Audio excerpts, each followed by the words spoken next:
Bienvenido nuevamente a esta serie de reflexiones sobre el sistema de salud como parte de la seguridad social que el gobierno actual en Colombia de Gustavo Petro desea transformar después de casi 30 años de haber sido aprobado e iniciado su funcionamiento. He dicho en la primera introducción, en la presentación de la primera reflexión, esta es la tercera, que estoy completamente de acuerdo como integrante de los años o de los equipos que trabajaron en la organización, en la implementación, en la reglamentación de la Ley 100. Estoy completamente de acuerdo en que se necesita una reforma, una transformación para arreglar lo que hay. No es la primera vez que muchos de los que estuvimos en esa época pensamos que se requiere de una transformación, de ajustes importantes. Sin embargo, quiero plantearlo de una vez porque es casi la motivación que me ha despertado el deseo de hacer estas reflexiones. Creo que el diagnóstico que tiene el gobierno, especialmente en cabeza del equipo que dirige la ministra de Salud, estoy convencido que el diagnóstico está errado. Y lo voy a hacer bien conciso porque a lo largo de estas reflexiones lo iré demostrando. El problema de nuestro sistema de salud no está en su diseño, no está en las normas que reglamentaron el funcionamiento del sistema creado dentro de la Ley 100 en diciembre del 93. A lo largo de estas reflexiones, insisto, mostraré los elementos estructurales muy sólidos, tremendamente válidos para organizar un gran sistema de salud. Cuando digo que el diagnóstico está errado, es porque se están fijando precisamente en lo que la ley ordenó a los gobiernos en riguroso orden aplicar, cuando en la realidad que yo veo, que he visto desde el comienzo, y cuando digo desde el comienzo, podría asegurar que desde los años 95 o 96 ya lo veía, el diagnóstico, creo yo, es dos puntos. La calidad de los líderes, desde el ministerio hasta el último rincón del país, que gerenciaron, dirigieron, conducieron, coordinaron a los diferentísimos equipos de trabajo que deberían trabajar en pos de la misión de la Ley 100. El problema fue que los líderes iniciales se empezaron a reproducir entre ellos. La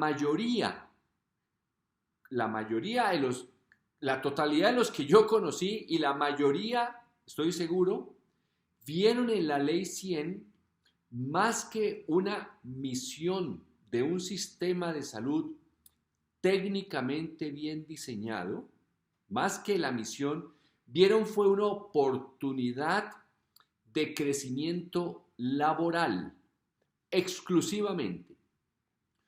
Por supuesto que es válido encontrar en un sistema de salud la oportunidad para trabajar. Todos lo hicimos, por supuesto. Desde el mismo momento en el que yo entré al Ministerio de Salud y a aprender técnica legislativa para hacer decretos, pues estaba buscando desarrollarme como médico y como una persona que había estudiado una maestría en políticas de salud, por supuesto. Pero lo que pensábamos algunos y que hoy en día estamos bastante lejos del sistema de salud es que el desarrollo laboral nuestro debería fusionarse, debería haber estado adosado, anexado, junto a esa misión de la Ley 100, que era perseguir la organización de un sistema de salud, buscar esa organización con base en los elementos técnicamente muy bien concebidos, que ni siquiera eran exclusivamente colombianos, tampoco eran chilenos, como en ese momento se decía y creo que todavía a veces se piensa. Eran elementos técnicos que provenían de grupos de trabajo liderados por diferentes universidades, organismos de crédito internacional, etcétera, que habían trabajado al menos durante unos 10 años o quizá más, meditando sobre los grandes problemas de los sistemas de salud, que consistían en un incremento del costo en el gasto de la tecnología, un incremento en el envejecimiento de la población y un incremento de las enfermedades crónicas, más otros elementos, por supuesto, pero esos asuntos eran los que llamaban muchísimo la atención en los años, seguro, al finales de los 70, de los 80, para plantear, primero estudiar, por supuesto, y luego plantear posibilidades de reformar los sistemas de salud. Nadie en los años 90 pensaba que tenía la fórmula mágica para mejorar un sistema de salud y de la misma manera atender esos problemas como el envejecimiento, las enfermedades crónicas, el gasto en salud. Nadie la tenía. Era cuestión de utilizar esos documentos técnicos y ver qué tanto funcionaban. Pues Colombia no lo hizo. No lo hizo, así de claro, no lo hizo en ningún momento. Desde el primer ministro de Salud con el gobierno Samper, esos elementos técnicos se archivaron, se abandonaron. Y me consta, voy a demostrárselo en esta reflexión con el siguiente argumento. Si usted estudió alguna profesión de la salud o ha estado vinculado a la salud, así haya estudiado una profesión diferente a las de la salud. Por ejemplo, si comenzó a estudiar en la universidad en los años 90, a comienzos de los años 90, usted debió graduarse en el año 95, de pronto empezó a trabajar en el sistema de salud en el año 96, 97. Si hubiéramos utilizado esos elementos técnicos, usted que me está escuchando debería dominar todo el criterio grande que envuelve el concepto de la carga de la enfermedad. Es decir, y lo explico porque casi que estoy seguro que si usted me está escuchando no sabe a qué me refiero, y no es culpa suya, es que no le enseñaron en la universidad. Las universidades tampoco encontraron en el sistema de salud nuevo, no se conectaron con esa misión. El proyecto de carga a la enfermedad que nació en el año 93 y se le entregó al gobierno del expresidente Ernesto Samper, era, en la anterior reflexión hablaba de la segmentación, la palabra que usan las personas de mercadeo. Pues esta es una segmentación mucho más técnica. La carga de la enfermedad se refiere al peso, por eso habla de carga. Peso que ejerce cada una de las enfermedades que afectan a la población humana, el peso que ejerce cada una de las enfermedades en términos de mortalidad y en términos de discapacidad. Esos dos elementos los integra en un solo indicador. Eso fue una revolución de la salud pública. Créame, yo estudié salud pública al comenzar los años 90 y estudié medicina en los años 80 y era realmente lo que nos atraía a las personas que estábamos en salud pública era justamente el hecho de conocer las enfermedades de la población, de qué se muere en la población. Pero esta revolución técnica de la salud pública, de la epidemiología, crea un solo indicador. Eso usted lo entiende muy bien. Tener un solo indicador es una maravilla para cualquier proyecto humano, porque si usted mejora ese indicador, sabe que está haciendo las cosas muy bien. Cuando uno tiene 25 indicadores, es muy difícil enfocar a los equipos de trabajo. Desafortunadamente, el Internet y la facilidad con la que se elaboran indicadores hoy hace que sí haya muchos indicadores, algunos buenos, otros malos, pero el defecto no es tanto que haya muchos indicadores, el defecto es que eso confunde a los equipos de trabajo.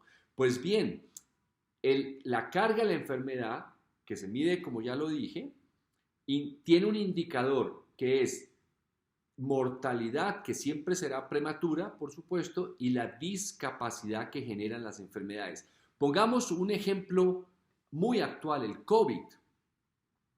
El COVID, por fortuna, tuvo en su primer año, en el año 2020, el impacto que tuvo diario de muertes era dramático, ¿no? Recuerde usted, escuchábamos todos los días al comienzo en países como Italia y España el número de muertos, 700, 800, 1000, decíamos ¿hasta cuándo? Aún así, a pesar de lo dramático, creo que el COVID no tiene una mortalidad promedio superior al 3%. Pienso que está ahí por ahí. Supongamos que sea el 5%. Es baja. Bien, ese es un dato con respecto a la mortalidad. Ojalá fuera cero, por supuesto. Ojalá fuera cero. Pero de todas las personas que se enfermaron de COVID y no murieron, ¿todas quedaron con la misma salud que tenían antes de enfermarse? Evidentemente que no. Estoy seguro que usted conoce hasta en su familia personas que tuvieron COVID, no murieron, estuvieron hospitalizadas. Por fortuna y gracias a la atención de las unidades de cuidado intensivo, gracias a la dedicación de médicos, enfermeras, auxiliares, los trabajadores del hospital, los trabajadores que lo cuidaron, gracias a todo ese equipo humano, la persona no muere. Pero quiere decir que al salir del hospital regresa al nivel de salud que tenía antes de enfermar. Por supuesto que no. Ese es el nivel de discapacidad que se integra en ese indicador de carga de la enfermedad para saber cuál es el peso en años de vida saludables perdidos por esa discapacidad. Hay personas que tuvieron COVID, hospitalizados, cuidado intensivo, no murieron, pero quedaron con tal grado de discapacidad que no pudieron volver a trabajar en la actividad que realizaban antes de enfermar. ¿Qué quiere decir esto? Que la persona, de ser un ser productivo, pasó a ser una persona dependiente de servicios de rehabilitación. En vez de producir riqueza para la sociedad, ahora está necesitando del gasto en salud para tratar de rehabilitarse o mantenerse más o menos sano. Ese es un indicador. Si nosotros hubiéramos aplicado la Ley 100 desde el año 94, ya tendríamos clarísimo la carga de la enfermedad del COVID en Colombia. Y no ha sido así. Le pregunto a usted, ¿conocía, si está vinculado a la salud o es profesional de la salud, conocía usted que ese es el elemento fundamental que debería haber regido a las EPS, es decir, la carga de la enfermedad de sus afiliados, para según eso organizar su red? Estoy seguro que no lo conoce. Continuaremos y muchísimas gracias.